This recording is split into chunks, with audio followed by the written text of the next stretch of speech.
Now what I want to talk to you about is initial setup of the channels and about gain, which is preamp. There's a button up here that says preamp gain. This is the most foundational important thing you can do. If you haven't got the gain set right, it's gonna be problems for the entire mix. So gain basically, I don't want you to think about that in terms of volume, but I want you to think about it as a voltage, a signal strength coming in, which basically is what it is. For the desk to work properly, it has to receive a line level signal into the desk. And to get that line level signal, the stage box, which I showed you underneath the stage there, converts that into a digital signal from analog.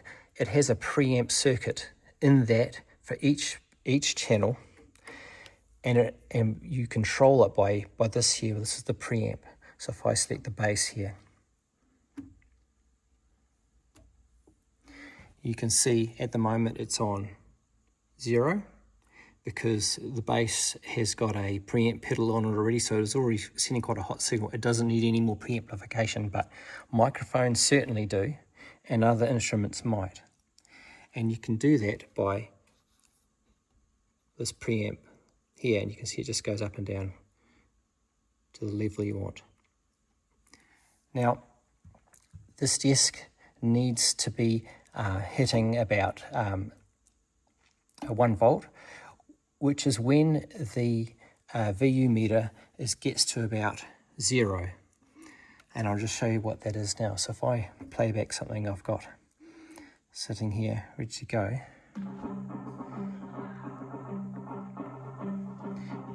just force that.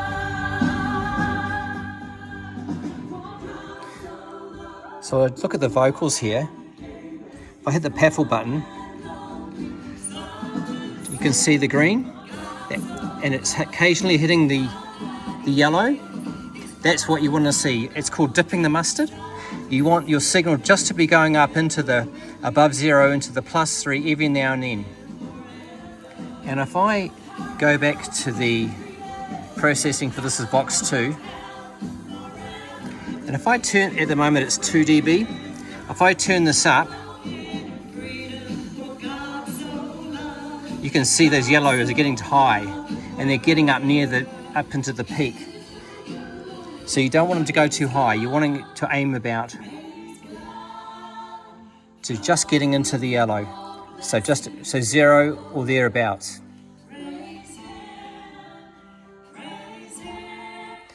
So what I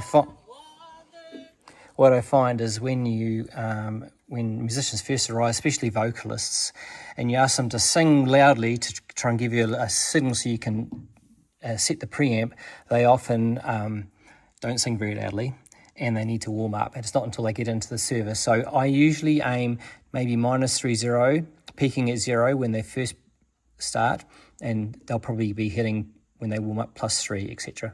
And same with the drummer and that. So that's what the preamp does. So it is important to get all the channels occasionally hitting this is a bit confusing on this desk, but you see here these green lights occasionally flash red. That means that they're actually going into the yellow for here. What you'll see there's another LED here, and that is, there's a second one above which is also red. That means it's clipping if it goes to the top one. You don't want it to be hitting that one, but that one below green and occasionally hitting red is perfect. That's exactly what you want to see.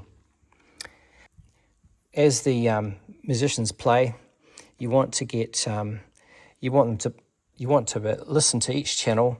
If you hit the PAFL button and put on the headphones and turn the volume up here, you'll be able to hear them play. You can listen to each channel individually through the headphones as they're playing, and just and checking the VU meter to make sure that that it's working well, and just checking that you're not getting any clipping with a second LED when it's not going too high up here. If you hit the PAFL button, that'll bring you up this display here. and just go through each channel and make sure there's no noise when they stop playing. Like when it's silent, there's no exception to that is the electric guitar. Pedals for electric guitar are inherently noisy. So you just might have to ride the fader in between songs to get there loud enough. So once you've got a good strong signal, you've got a good foundation for making a good mix.